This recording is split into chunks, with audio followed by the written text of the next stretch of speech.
줄 믿습니다. 따라하겠습니다. 생수의 샘이 생수의 샘이 터질지어다. 터질지어다. 은혜의 샘이 은혜의 샘이 터질지어다. 터질지어다. 오늘 저와 여러분들이 함께 봉독한 에스겔 47장은 우리 지난주 금요일 새벽 예배 때 한번 은혜를 받았던 말씀인데요, 오늘 동일한 본문 가지고 하나님께서 또 다른 은혜를 허락해 주실 줄 믿습니다. 오늘 이 47장 말씀은 에스겔의 환상을 본 내용입니다. 이 에스겔이 처한 상황은 절망적인 상황이었어요. 희망이 없고 솟아날 구멍이 없는 최악의 상태에 에스겔이 처해 있습니다.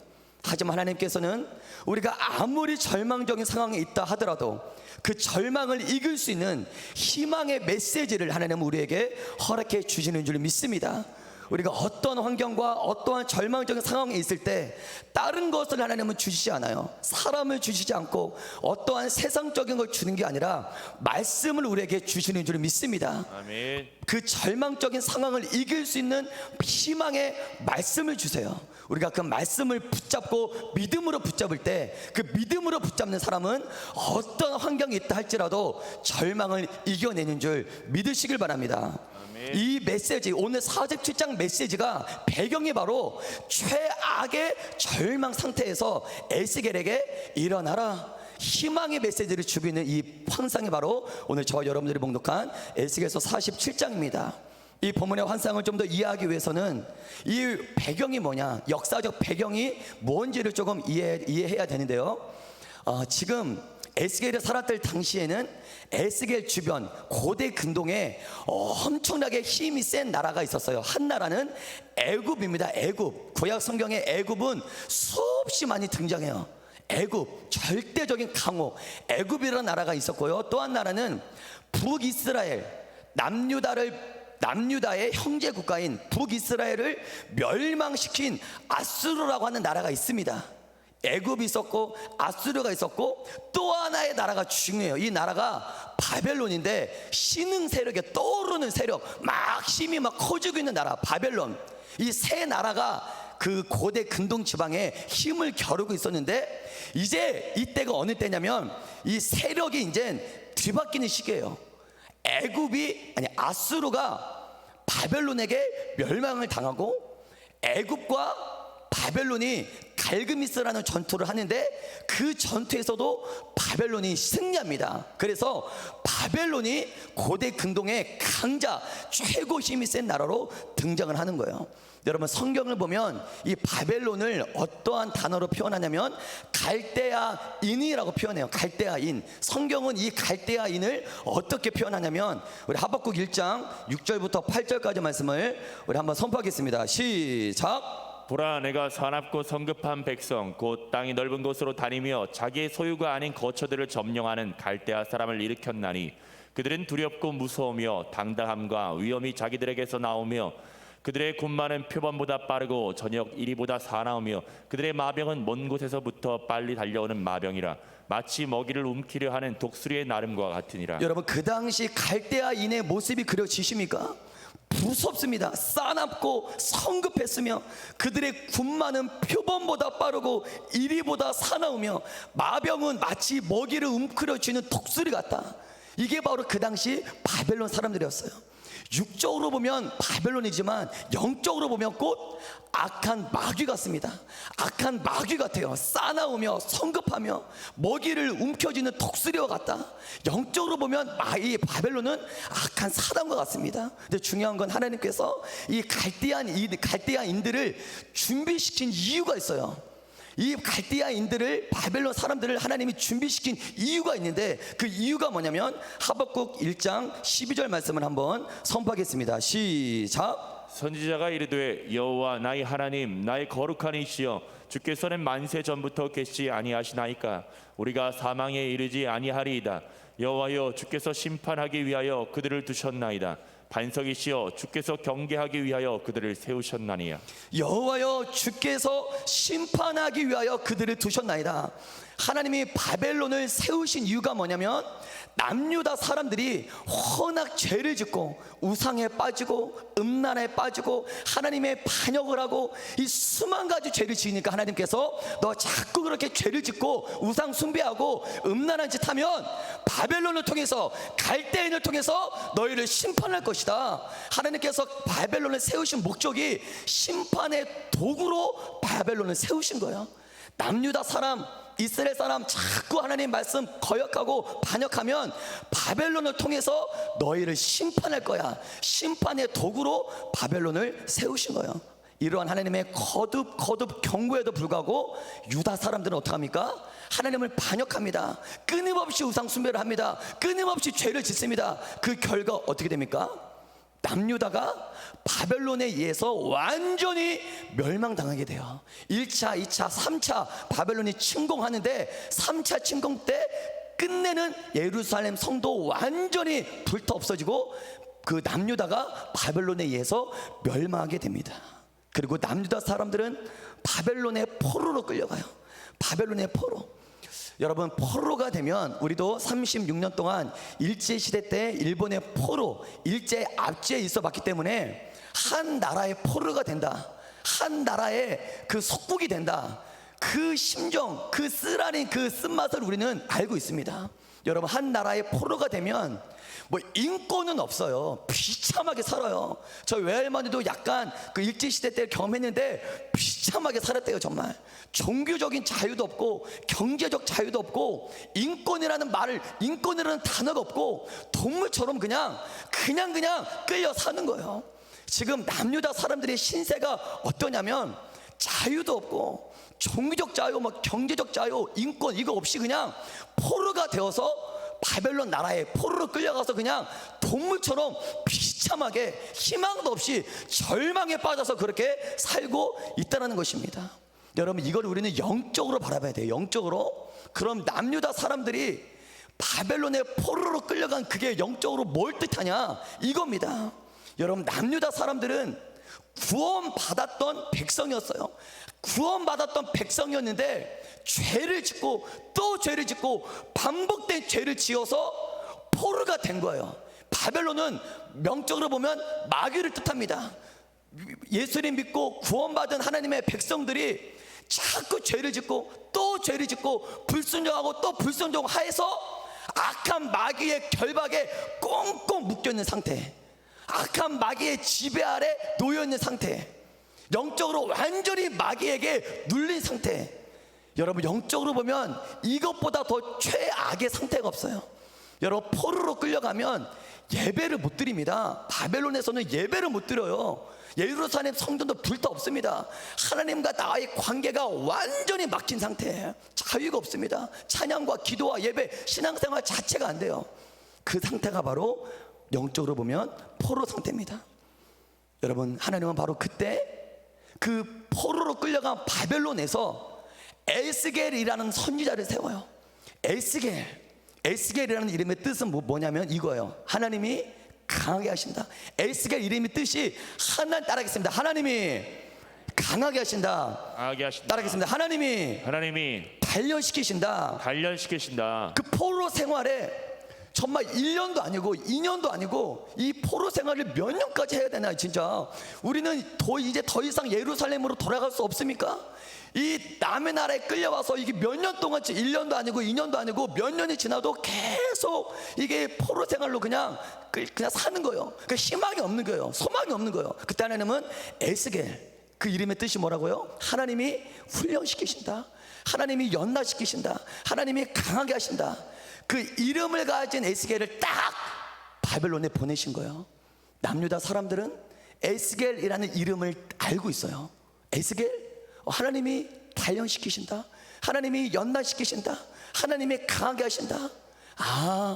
바벨론으로 우리가 비록 포로로 끌려왔지만 이것이 끝이 아니라 하나님은 이 기간 동안 우리를 단련시키는 거구나. 아멘. 우리를 강하게 하시는 거구나. 우리를 연나시키는 거구나. 그 에스겔이라는 이름의 뜻에 하나님의 메시지가 담겨 있는 줄 믿습니다. 하나님은 그 에스겔을 바벨론의 선지자로 세우신 거예요. 그리고 오늘 저와 여러분들이 봉독한 이 본문의 말씀, 희망의 메시지를 에스겔에게 꿈꾸게 하십니다. 여러분, 예루살렘 성전은 불타없습니다. 이건 충격이에요.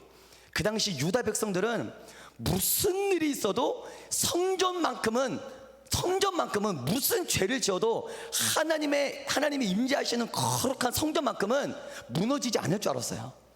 이스라엘 백성들이 유다 사람들이 성전을 지을 때 앞면 뒷면에 이중벽으로 세워서 계단을 막 세워서 아무튼 그 이방 사람들이 그 번접도 하기 힘들 정도로 아주 거룩하게 성전을 지었습니다.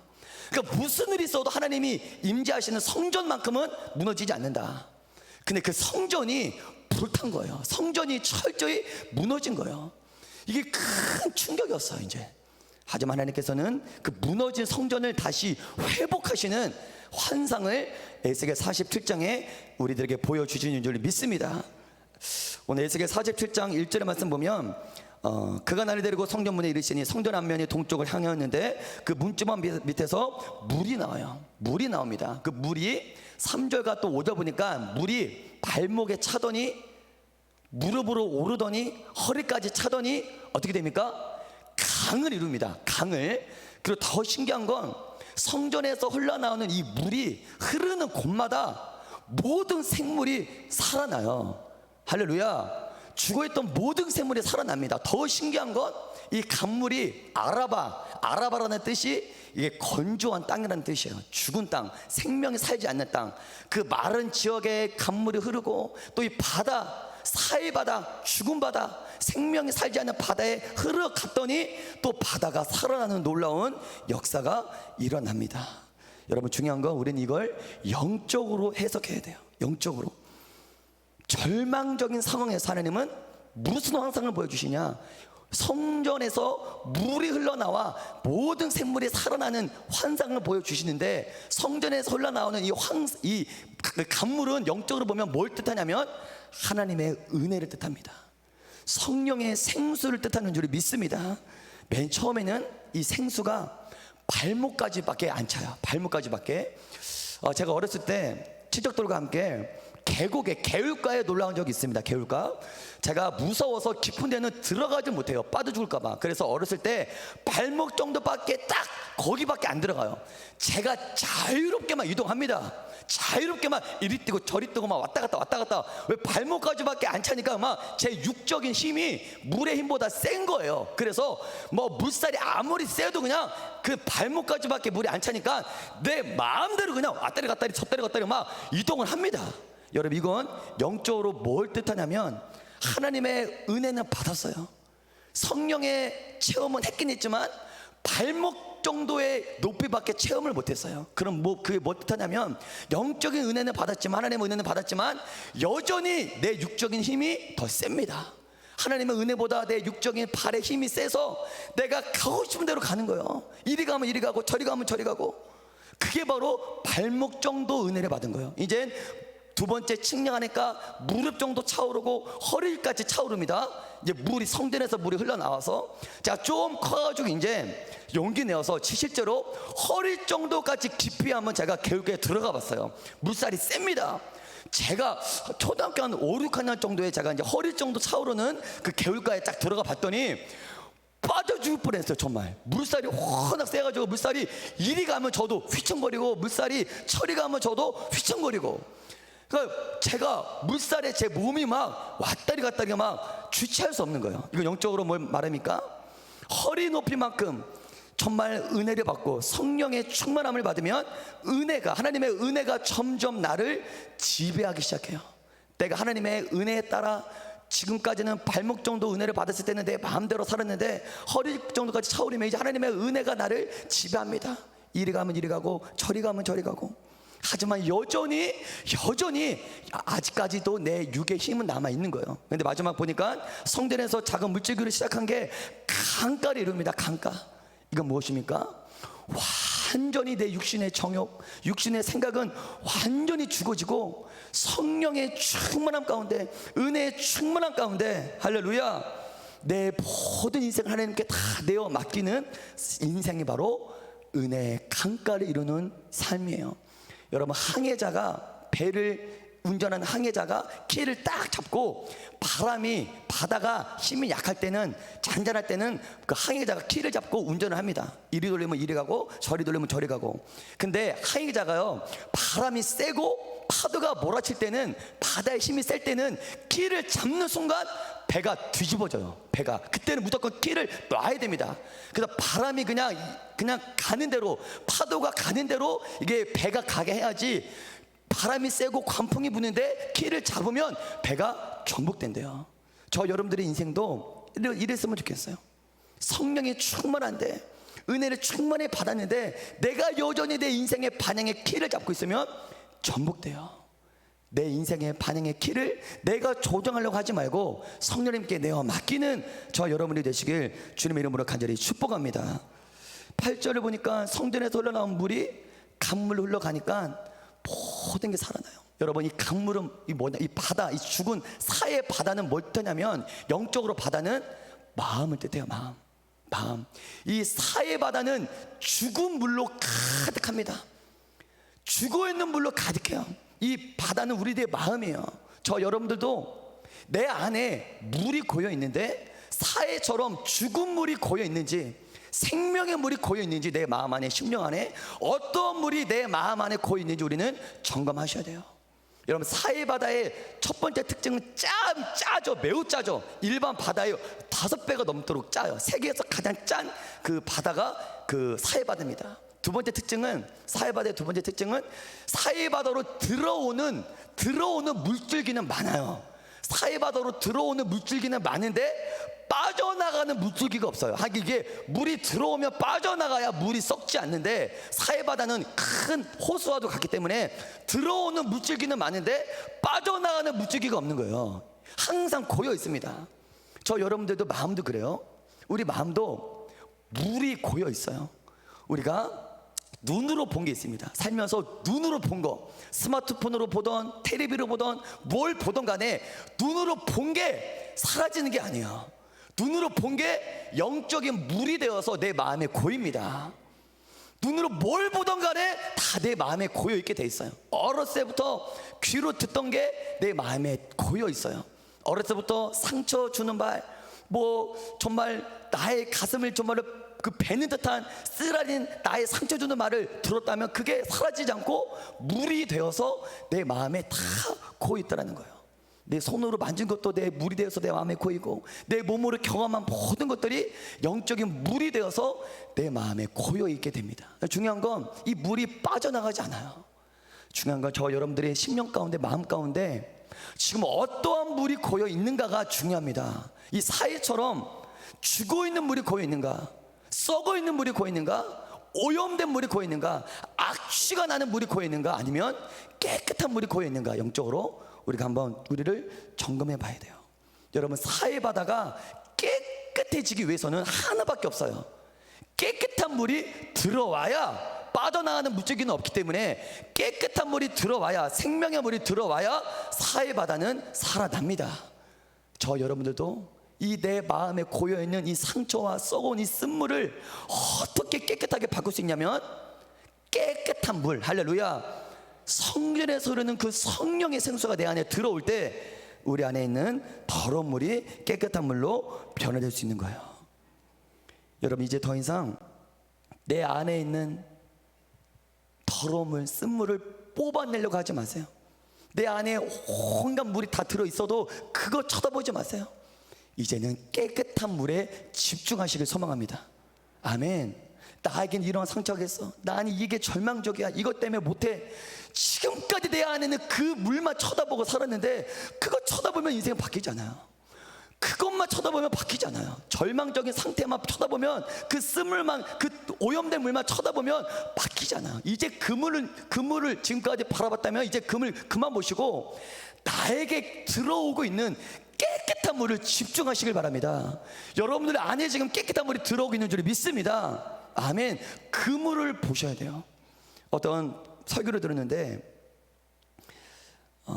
우리가 악한 마귀를 대적하는 기도가 필요합니다. 악한 마귀가 떠나가라 대적하는 기도가 필요한데, 우리가 너무 악한 마귀를, 악한 영들을, 더러운 것들을 너무 많이 의식하며 산 나머지 오히려 악한 마귀를 예수님보다 더 많이 생각할 때가 있대요.